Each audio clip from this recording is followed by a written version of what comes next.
Madam, I oppose this bill on the pertinent reason which I am going to state in brief. Madam, if you verify the past experience on implementation of this UAP... Mr. Basheer, just 1 minute. Now we have still some members who need to speak. So we are giving 3 minutes to every speaker.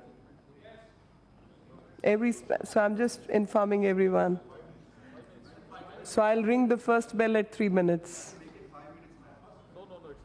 Not possible. If you examine the past experience of implementing this UAPA, we will be fully convinced that this legislation was ruthlessly misused legislation in this country.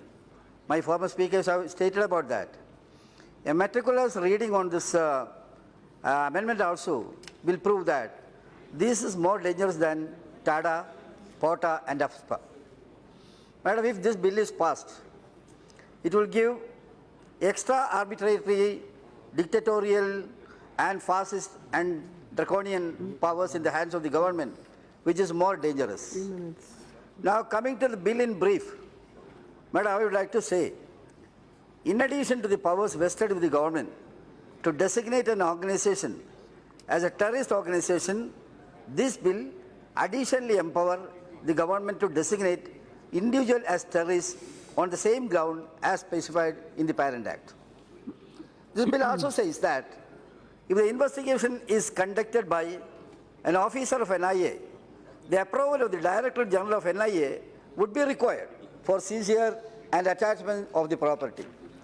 As per the Parent Act, prior approval of DGP was needed in this. This gives an open general license for NIA to go to any stage and do the things according to their will and pleasure. This is a structured kind of a thing which is to be objected in connection with this cooperative federalism.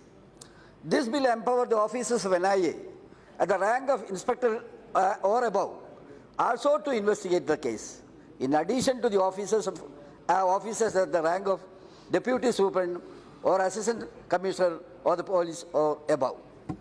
This will also widen the scope of terrorism. This will also empower the government to add or delete organization or individual from the list of terrorists. All these additional powers show that the government's true desire is to get extrajudicial, extra-constitutional power in the hand of the government.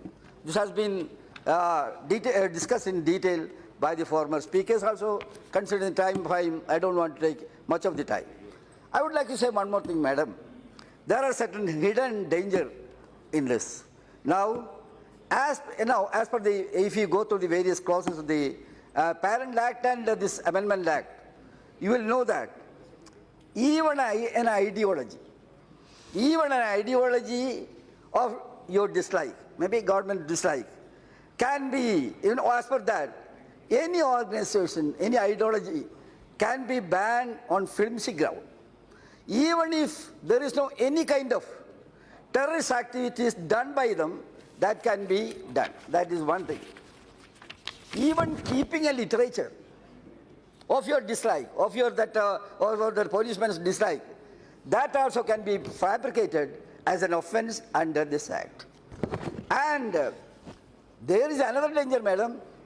Democratic right for dissent. Oppose freedom of expression, even shouting a slogan can be fabricated as an offense as per the definition of this clause. Only one more point I would like to say, Madam. Even for muzzling of the press, freedom of the press can be done in this way as a particular interpretation according to the liking of the police officers. Finally, this will end lawless law. That is going to happen this. Everybody, including the Home Minister, should learn lesson from the past experience. So what I am humbly urging the government is not only to withdraw this amendment, but also government should come forward to repeal the original act and then totally repeal the entire